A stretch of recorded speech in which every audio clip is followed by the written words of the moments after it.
안녕하세요. 소다입니다. 지난 가을에 추식을 했던 국은 50여 개가 모두 죽었습니다. 영하 20도 가까이 떨어졌던 혹독했던 추위에 따로 보온도 하지 않고 밖에 방치했던 게 화근이었던 것 같아요. 지난번 영상에서 분명 새싹들도 보여드렸었는데 그대로 녹아버린 게 대부분이더라고요. 화분을 정리하면서 녹은 구근을 가려내고 남은 흙들을 어쩔까 고민하다 더 오래된 영양가 없는 흙들과 합쳐서 재활용을 해봐야겠다고 생각했어요. 일전에 예고해드린 EM 활성액을 이용해서요. 빈 화분에 있던 흙들을 모두 모아둡니다.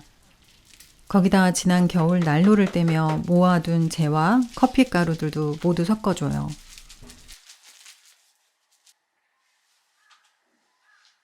이쯤에서 EM제에 대해서 한번 살펴보고 갈게요. EM은 유용 미생물이라고 하고요. 자연계에 존재하는 수많은 미생물 중 유익한 미생물을 조합하고 배양한 미생물 복합체를 말합니다. 효모, 유산균, 광합성 세균이 EM을 구성하고 있는 주요 균종이고요. 이들 균들 간의 복잡한 공존, 공용관계가 만들어내는 발효 생성물의 항산화력이 EM의 효과라고 말할 수 있어요. EM의 특징을 4가지 정도로 분류를 하는데요. 제가 주목한 것은 항산화 물질이라는 것과 친환경성에 있어요.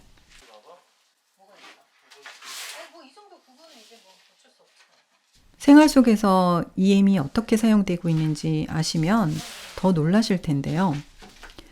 EM은 악취 제거에 탁월하고요.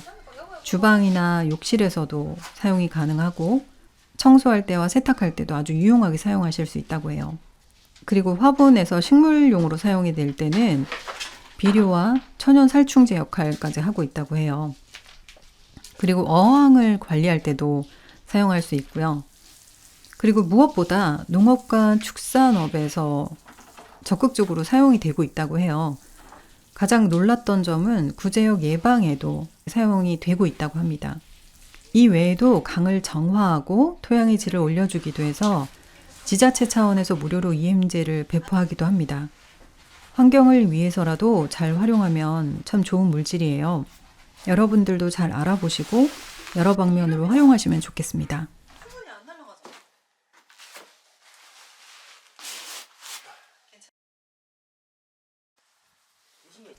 EM 발효액을 뿌린 후 2주 정도 지났을 때 흙을 열어봤는데요. 곰팡이 하나 핀 것이 없었고 아주 깨끗한 흙의 상태를 유지하고 있었어요. 그래서 사업 모종을 정식해도 좋겠다는 생각이 들더라고요.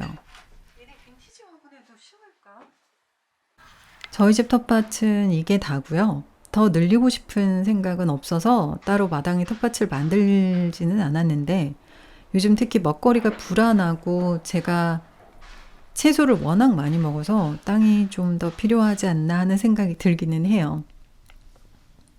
구근이 많이 죽어서 남는 화분들을 활용을 했고요.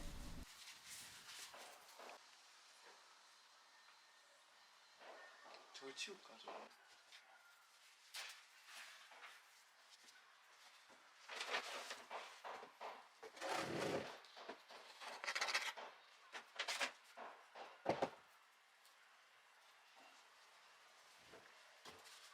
얘네는 물 줘서 바로 세워야 되는 애들이. 이거 넣어줄까? 내려와. 내리라고? 이거 물잖아. 왜?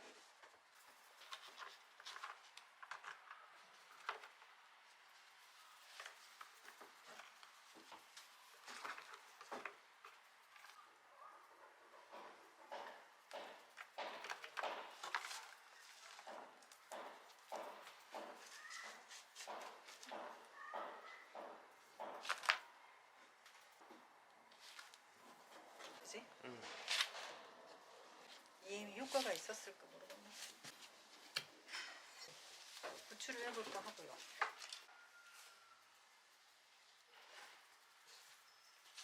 두 포트? 다. 네 포트지? 네 포트 다. 하지마. 부추가 월동이 잘 된다고 해서 4포트를 샀습니다. 요즘은 좋은 장비가 많아져서 구근 천공기라는 걸 사서 모종 심는 데 이용을 했더니 정말 편하더라고요.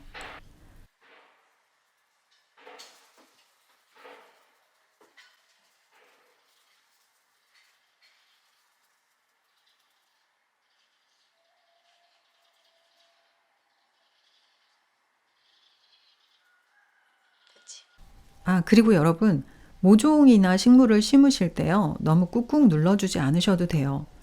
화분을 탕탕 두들겨서 자연스레 흙이 빈자리를 채우게 하시고요. 나중에 물을 주면서 더 자리를 잡게 되니까 흔들리지 않게만 살짝 고정하셔도 됩니다.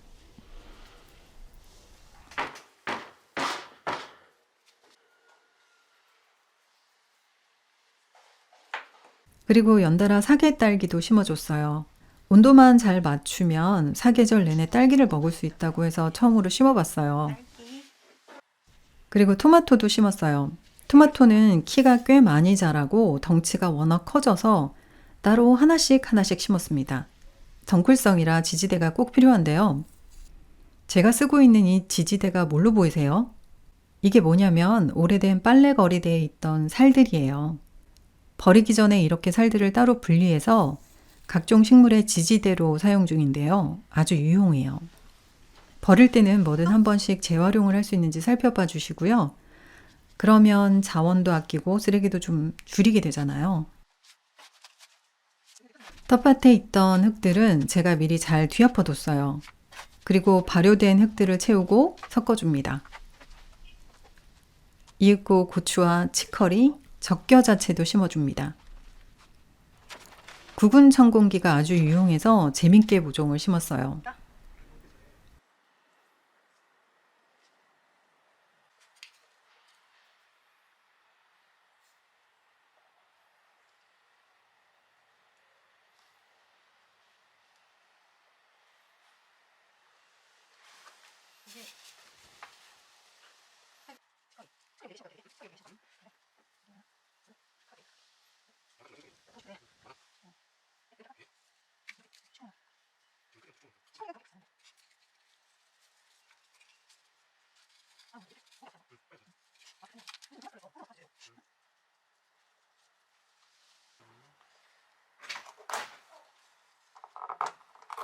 왜?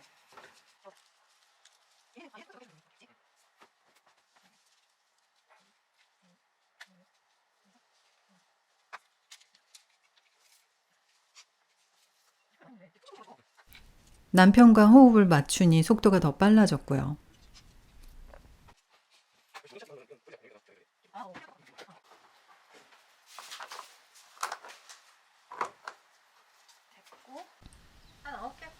이제는 파종을 합니다. 쑥갓, 청경채, 상추를 넉넉히 뿌려줬어요.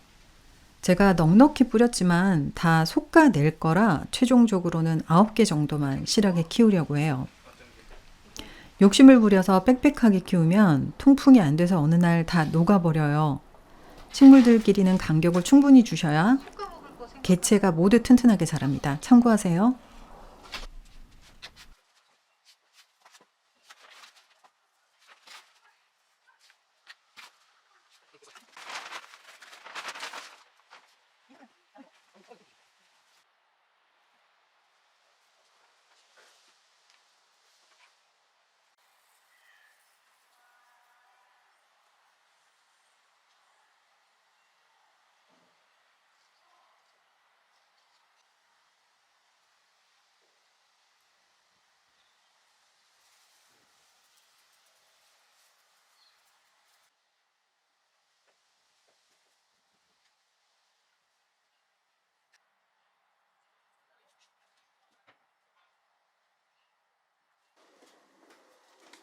제가 제일 사랑하는 루꼴라와 바지를 꼭 심고 싶었는데 자리가 부족해서 따로 화분에 심어줬어요. 이 아이들은 계속해서 씨앗을 뿌려서 먹어보려고 합니다.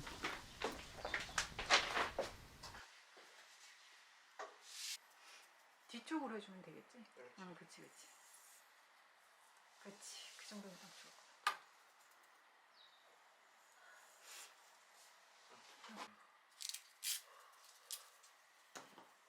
유린이 이거 어떻게 알았대? 일이 모르는 게 없잖아.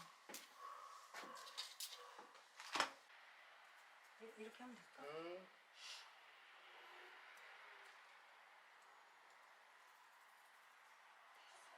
됐지?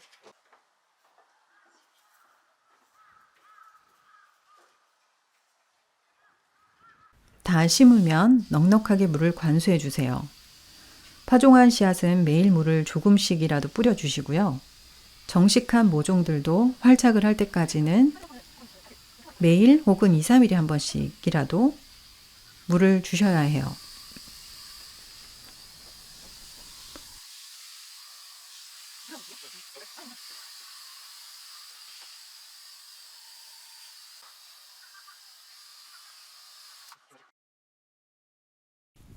일주일 후에 루꼴라와 청경채는 싹을 잘 틔웠고요.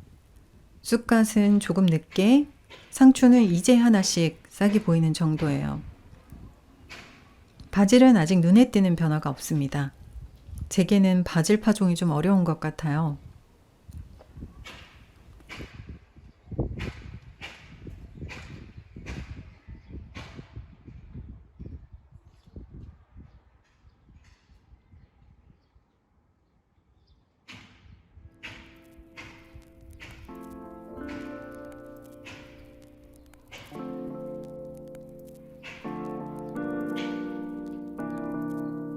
주기적으로 EM 활성액을 뿌려서 거름과 살충제로 쓸 생각입니다.